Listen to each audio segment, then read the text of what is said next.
하나님께서 오늘 우리에게 허락하신 말씀 마가복음 7장 31절에서 37절의 말씀입니다. 마가복음 7장 31절에서 37절까지 말씀입니다.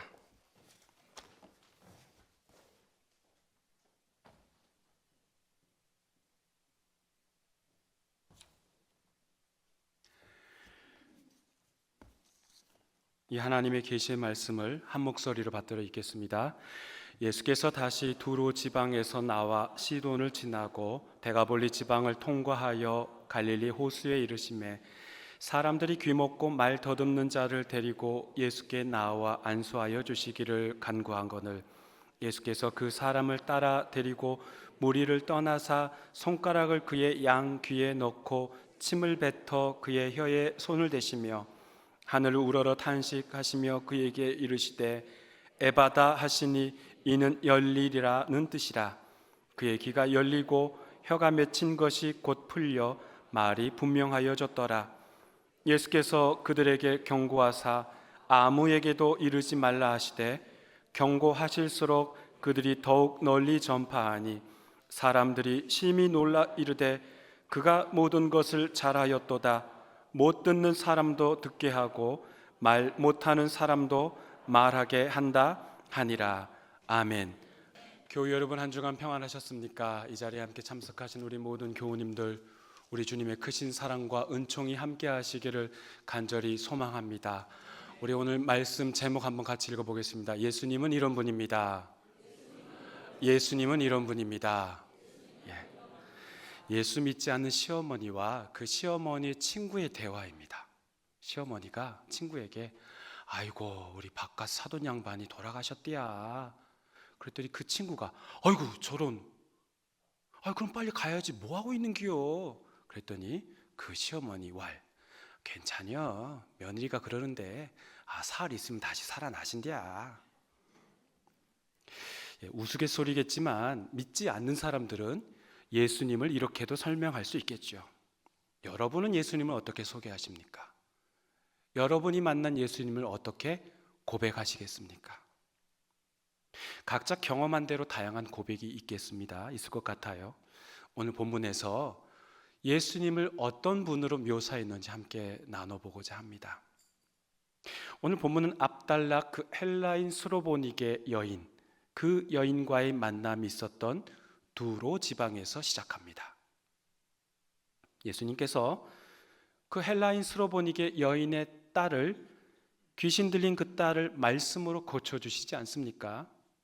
그리고 그 두로 지역을 떠납니다. 오늘 본문 31절 말씀 함께 읽어보겠습니다. 예수께서 다시 두로 지방에서 나와 시돈을 지나고 데가볼리 지방을 통과하여 갈릴리 호수에 이르시매. 여러분들에겐 지명이 참 낯설어요. 아이고 두로, 시돈, 데가볼리 거기가 어디요? 그럴 수도 있잖아요. 그렇죠? 거기가 어디에 위치해 있는 곳이에요? 네, 두로에서 북쪽으로 올라가면 시돈이고 거기서 북동쪽으로 조금 내려와서 한참 내려오면 갈릴리 북동쪽에 있는 데가볼리 지역입니다. 그래도 이게 지금 이해가 잘 안 되시죠? 머릿속에 잘 그려지지가 않으시죠? 그럼 다시 한번 쉽게 설명해 드릴게요. 예수님이 지금 대전에 계셔요. 대전에서 부산을 내려가려고 하셔요. 그러면 대전에서 부산을 내려가려고 하면은 어디를 경유해서 갑니까? 대구를 경유해서 가면 돼요. 그런데 지금 예수님께서 대전을 내려가시려고 하는데 북쪽 충주 지역으로 올라가셨다가 거기서 갑자기 대구에서 북동쪽에 위치해 있는 영덕 쪽으로 가셔가지고 부산으로 가시는 거예요. 설명 쉽죠? 쉽게 해설하는 은사를 주신 하나님을 찬양합니다. 지금 유대인들도 그런 거예요. 이 31절 말씀을 읽으면서 고개를 갸우뚱 하는 거예요. 아니 왜 이렇게 빙 둘러가시지? 내려가시면 될 텐데. 거기엔 다 이유가 있습니다. 오늘 우리가 방금 읽은 이 31절에 나온 지명들, 두로, 시돈, 데가볼리, 이 지역들은 여러분께 여쭤보는 거예요. 이 지역들은 누구의 땅입니까? 1번 유대인의 땅, 2번 이방인의 땅. 이방인의 땅이에요. 저는 질문 절대 어렵게 내지 않습니다. 이방인의 땅이에요. 다 이방인의 땅. 곧 그 말은 예수님이 이제 어떤 분이신지가 설명이 되는 거예요. 첫 번째로 예수님은 이방인에게 관심을 가지신 분이라는 거죠. 한번 따라해 볼까요? 이방인에게 관심을 가진 예수님. 이방인에게 관심을 가지신 예수님. 네, 지난번 말씀 기억하시죠? 헬라인 스로보니게 여인, 귀신 들린 딸이 있는 그 이방 여인이 주님 발 앞에 엎드려 간청하지 않습니까? 그러자 주님께서 뭐라고 말씀하십니까? 자녀로 먼저 배불리 먹게 할지니 자녀의 떡을 취하여 개들에게 던짐이 마땅치 아니하리라. 예수님의 말씀이세요. 그 말씀은 유대인과 이방인을 편가르게 한다는 말씀이 아니에요. 또 유대인은 자녀이고 이방인은 개라고 생각하는 그 유대인들의 생각이 잘못됐다는 것을 빗대어 말씀하신 겁니다. 그러니까 유대인이나 이방인이나 모두 자격 미달, 그렇죠? 자격 미달이라는 거예요. 그러니까 빙 둘러서 이방 지역을 거쳐 갈릴리로 오셨다는 말씀은 예수님께서 걸으신 그 길, 복음 전파의 길이 이방 땅으로 확장되었다는 그런 뜻이죠. 하나님 나라의 복음을 전하기 위해 예수님께서는 그 이방 땅도 걸으셨다는 말씀입니다. 그런데 그 길을 예수님만 걷고 끝내면 될까요?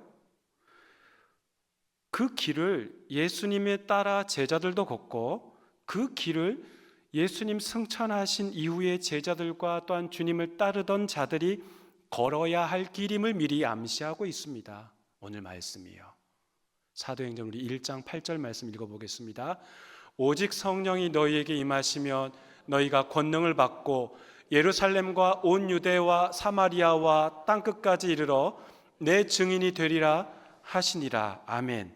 그렇습니다. 예수님께서 지금 빙 둘러 갈릴리 호수까지 오신 이유가 바로 여기 있는 거예요. 성령께서 유대인 너희들에게 임하시면, 지금 예수님의 말씀 생각입니다. 성령께서 너희들에게 임하시면 예루살렘과 유대 땅을 넘어 너희들이 그렇게 증오하고 혐오하고 멸시했던 그 사마리아에도 가야 하며 땅끝까지 이르러 내 증인이 되리라. 그런 말씀이에요. 신학교 다닐 때 역사신학을 가르치신 김인수 교수님께서 저희 이제 학생들, 신대원 3학년 이제 졸업 앞둔 학생들에게 한 가지 부탁하셨어요. 전도사님들 이제 마지막 신대원 졸업 예배 드릴 때 마지막 파송 찬송으로 323장 부름받아 나서니 몸, 이 찬양을 부를 텐데 전도사님들 제발 그 찬송 가사대로만 하시면 됩니다. 거기서 말을 그친 게 아니라 내가 지난번에 들어보니까 어떤 전사님이 이렇게 그 가사를 개사해서 바꿔서 부르더라고요. 그러면서 그분이 부르셨어요. 부름받아 나서니 몸 수도권으로 가오리다. 또 어떤 분은, 어떤 전사는 부름받아 나서니 몸 골라 골라 가오리다. 부름받아 나서니 몸 대전 아래로는 안 되옵니다. 뭐 이런, 전사님 제발 그러지 마시라. 그런 말씀이 오늘 말씀 묵상하고 또 말씀 준비하면서 그 교수님의 그 말씀이 기억나더라고요. 사랑하는 교회 여러분, 하나님의 말씀 복음을 전하는데 골라 다녀야 합니까? 자기 입맛에 맞는 곳만 다니실 겁니까? 난 정말 저 지역 사람 싫으니까 그 지역만 쏙 빼놓고 저는 그 외의 지역은 다 다니렵니다 라고 하나님께 기도하시겠습니까? 복음 전파하러 이 땅에 오신 주님은 우리에게 주의 사랑을 모든 곳에 전파하라고 말씀하셨어요. 두로든 시돈이든 데가볼리든 어느 지역에든 가서 하나님의 말씀을 전하라고 부르셨다는 거예요. 대전이든 서울이든 평양이든 그 어느 지역이든 모든 곳에 주님의 때가 되면 되고 열어주시면 복음 전하러 가야 하는 게 우리의 사명일 줄 믿습니다. 그러한 사명 잘 감당하는 저와 여러분이 되시기를 간절히 소망합니다.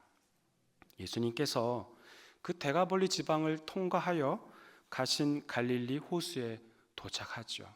갈릴리 호수가 워낙 넓다 보니 갈릴리 서쪽은 유대인의 땅, 갈릴리 동쪽은 이방인의 땅입니다. 지금 현재 예수님께서는 대가볼리 지역을 통과하여서 지금 그 갈릴리 동쪽, 호수 동쪽 이방인의 땅에 계시는 거예요. 그 지역에서 어떤 일이 일어났습니까? 사람들이 귀 먹고 말 더듬는 자를 예수님께 데리고 옵니다. 지난번에도 말씀드렸지만 성경에 나타난 모든 질병은 표적, 기적, 사인을 뜻합니다. 그러니까 그 질병의 증상은 당시 백성들의 영적 상태를 지적한다고 보시면 되죠. 한번 생각해 보십시오. 귀가 들리지 않아요. 어떤 의미가 담겨 있을까요? 복음은 말씀을 그렇죠. 들음으로 인해서 믿음이 생긴다라고 알고 있지 않습니까? 그런데 듣지를 못해요. 그러니 믿음이 생길 수가 없지요. 믿음이 없으니 하나님의 말씀을 깨닫지 못하게 되는 것이죠. 당연히 귀가 안 들리니 말을 제대로 못하는 것이죠. 그 백성이 유대인이든 헬라인이든 이방인이든 상관없이 이게 당시 백성들의 영적 상태를 지적한다는 것이죠. 그런 사람을 지금 사람들이 예수님께 데려오는 거예요. 그러면 예수님은 어떤 분이십니까? 두 번째로 예수님은 약자와 공감대를 형성하시는 분이십니다. 따라해 볼까요? 약자에게 관심을 가지신 예수님. 약자에게 관심을 가지신 예수님. 여기서 말하는 약자란 사회적인 약자 또는 육체적인 약자뿐만 아니라 영적인 약자를 뜻합니다. 그러니까 사람들은 그를 데리고 와 예수님께 안수 기도를 요청하죠. 머리에 손을 얹어 기도하셔서 치유해 주기를 바랐던 겁니다. 그러나 예수님은 그 병자를 무리로부터 격리시켜서 다른 곳으로 데려가셔요. 격리시켜 치유하신 이유는 36절에 나오죠. 아무에게도 이르지 말라고 말씀하신 것에서 유추할 수 있는 겁니다. 이 사람을 데리고 와 안수해 달라고 부탁한 사람들은 유대인입니다. 이방 땅에도 유대인들이 살고 있었어요. 아시다시피 유대인들이 기다리는 그 메시아 상, 어떤 메시아 상을 가지고 있었느냐? 로마 제국을 전복시켜 군사적인 메시아, 그러니까 힘을 동원하여 이 모든 세상을 확 뒤엎는 그런 제2의 다윗 왕조를 꿈꾸던 자들이 바로 유대인들, 그들이 꿈꾸던 기다리던 자가 바로 메시아라는 거죠. 군사적인 메시아를 기다리고 있었습니다. 그런데 그들 앞에서 만약 이 병자를 치유하였다가는 엄청난 오해를 불러 살 수가 있는 것이죠. 그래서 예수님은 그런 오해를 미연에 방지하기 위해서 그 병자를 따로 데리고 가셔서 치유하신 것입니다. 여하튼 예수님의 치유 방법이 아주 기가 막혀요. 예수님께서 손가락을 양 귀에 집어넣으셔요. 그 다음에 예수님이 침을 손에 뱉어 그 손으로 그 사람의 혀에 댑니다. 여러분이라면 이런 고침 받고 싶으셔요? 예수님께서 침을 팍 뱉어가지고 그 손으로 그 사람의 혀를 만진답니다. 참 독특한 치유 방법이죠. 그런데 이제까지 예수님은 말씀으로 고쳐주셨습니다. 바로 앞단락인 그 헬라인 스로보닉의 여인의 딸도 말씀으로 고치셨고요. 거라사 지역의 귀신 들린 자도 말씀으로 고치셨습니다. 12의 혈루병 앓는 여인도 딸아 내 믿음이 너를 구원하였으니 평안히 가라 내 병에서 놓여 건강할지어다 말씀으로 고쳐주신 거예요. 그런데 한번 생각해 보세요. 오늘 사람들이 데리고 온 이 병자는 귀가 안 들려요. 말도 어눌해요. 귀가 안 들린 자에게 말씀으로 예수께서 말씀으로 고쳐주신다고 한번 생각해 보십시오. 그 말씀이 들릴까요? 안 들릴까요? 그 말씀이 들릴까요? 안 들릴까요? 상식적으로 생각해 보세요. 안 들리죠. 만약 예수님께서 말씀으로 고쳐주신다고 했다면 이 청각 장애인에 대한 배려심이라고는 하나도 없는 상황이 벌어지는 거죠. 우리 주님께서는 그 청각 장애인과 공감대를 형성하여 배려해 주신 것입니다. 그런데요, 예수님께서 양 귀에 손가락을 놓고 침을 뱉어 그 손으로 혀를 만지시는 이 행위, 왜 침까지 뱉으셨을까요? 그러니까 침에는 어떤 의미가 담겨 있다는 뜻인 것이죠. 오늘 말씀뿐만 아니라 마가복음 8장에서도 맹인을 고칠 때 예수님께서 침을 뱉어 눈에 대셨다라는 그런 말씀이 있습니다.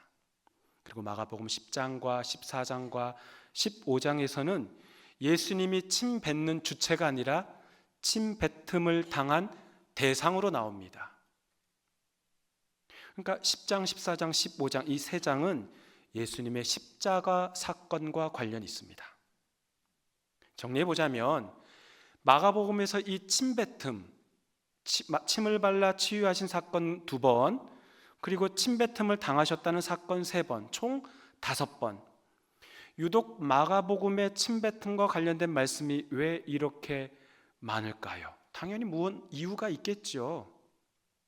마가복음은 어떤 공동체를 위해 기록된 말씀입니까? 1번 미국 신앙 공동체, 2번 일본 신앙 공동체, 3번 로마 신앙 공동체.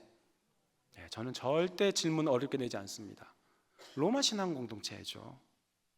그러니까 마가복음 로마에서 고난당하고 있는 그 하나님의 백성들을 위해 쓰인 복음서입니다. 예수께서도 고난 받았으니 예수 믿는 너희도 고난을 당할 수 있고 그러한 고난을 감내해야 한다라는 뜻입니다. 그러니 세상으로부터 침뱉음을 당하고 핍박을 당하더라도 이상하게 여기지 말라는 거죠. 한번 생각해 보세요. 누군가가 여러분의 얼굴에다가 침을 팍 뱉었다고 생각해 보세요. 주먹부터 날아가지 않겠습니까? 그만큼 천대받는 뜻이고 멸시받았다는 뜻 아니겠습니까? 그러나 그거를 잘 견디라는 말씀이죠. 잘 버텨보라는 그런 말씀입니다. 이보다 더 중요한 것이 있는데요, 침뱉음엔 또 다른 의미가 있습니다. 침뱉음 당한 예수께서 십자가 사건을 통해 우리들의 영적인 그런 닫힌 귀가 열리고 또한 영적 분별력도 없어 더듬어 말하던 입을 열어주신다는 뜻입니다. 다시 말하면 예수께서 침 뱉은 손으로 어루만져 주신 그 독특한 행위가 바로 구원의 역사라는 뜻입니다. 할렐루야. 그 독특한 행동 이후에 예수님께서는 하늘을 우러러 탄식하시며 기도하시고 에바다라고 말씀하시죠. 아람어로 에바다 말씀드렸죠. 이 마가복음에 듣는 독자 공동체는 로마 신앙 공동체입니다. 아람어를 잘 몰라요. 그들은 라틴어 헬라어만 알아요. 그러니까 이 마가복음의 저자가 아주 친절하게 설명해 놓죠. 에바다 번역하면 열리라라는 뜻이다라고 그 성경의 구절이 나오지 않습니까? 그러니까 주님께서는 이 치유받은 사람과 그 병자를 데리고 온 무리들에게 아무에게도 이르지 말라라고 경고하시죠. 에바다라고 말씀하시고 그 병자의 귀가 열리고 혀가 맺힌 것이 풀려 분명하게 말하게 되는데 어느 누구에게도 이르지 말라고 경고하십니다. 예수님은. 그러나 소문은 점점 퍼져가게 됩니다. 그 기적의 사건을 본 사람들이 뭐라고 반응합니까? 우리 37절 말씀 읽어보겠습니다. 사람들이 심히 놀라 이르되 그가 모든 것을 잘하였도다. 못 듣는 사람도 듣게 하고 말 못하는 사람도 말하게 한다 하니라. 이 구절에서 사람들이 그가 모든 것을 잘하였도다 라고 고백하잖아요. 그러니까 여기에 쓰인 그 단어들이 창세기 1장 31절에 그대로 사용됩니다. 하나님이 지으신 그 모든 것을 보시니 보시기에 심히 좋았더라. 창세기에서 그 지으신 모든 것을 누가 보신 거예요? 하나님께서 보셨어요. 그리고 심히 좋았더라고 누가 말씀하신 거예요? 하나님께서 말씀하신 거예요. 하나님께서 창조하신 그 모든 것을 보시고 하나님께서 좋다고 말씀하셨는데, 오늘 말씀에서는 귀가 열리고 혀가 풀리는 그러한 새로운 창조에 대해서 사람들의 입술로 고백하고 있어요. 그가 모든 것을 잘하였도다. 예수께서 모든 것을 훌륭하게 하셨도다. 그러한 고백을 누가 했다는 거예요? 그 기적을 본 사람들이 고백했다는 겁니다. 예수님을 통해 일어난 그 새 창조를 보고 그들의 입술에서 하나님의 새 창조 사역에 감탄하며 고백하고 있는 것이죠. 예수님이 어떤 분이신지 마지막으로, 예수님은 새 창조의 사역을 백성들의 입술로 고백하고 찬양하도록 이끌어내신 분입니다. 따라해 볼까요? 고백과 찬양을 이끌어내신 예수님. 고백과 찬양을 이끄시는 예수님. 말씀을 맺습니다.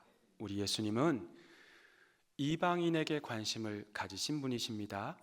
사회적 약자, 육체적인 약자, 영적인 약자에게 공감대를 형성하신 분이십니다. 우리 주님은 새 창조의 사역을 통해 고백과 찬양을 이끄시는 분이십니다. 우리 예수님 참 좋으신 분이시죠? 아직 답이 이게 입술에서 아직 근질근질해서 대답이 안 나오신 분들은 조금만 기다려 보세요. 한 5년 정도 있다가 그 다음에 좋으신 분인지 아닌지 그때 가서 고백할 겁니다 라고 혹시 마음에 두고 계신 분 있습니까? 예수님이 이런 분이에요. 참 좋으신 분이셔요. 사랑하는 교회 여러분, 모든 이에게 관심을 주시고 공감대를 형성하시며 우리의 입술을 통해 찬양이 흘러넘치게 하시는 그 주님만을 굳건히 믿고 나간 저와 여러분이 되기를 간절히 소망합니다. 기도하겠습니다. 하나님 아버지, 감사합니다.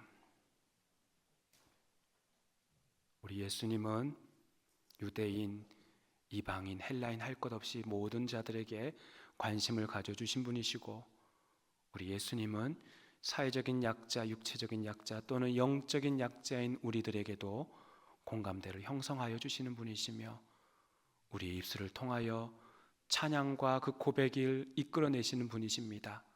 진정으로 주님만을 의지하고 또한 주님께만 영광 돌려드리는 삶을 살아가는 저희들의 삶이 되도록 성령께서 인도하여 주옵소서. 예수님의 이름으로 기도하옵나이다. 아멘.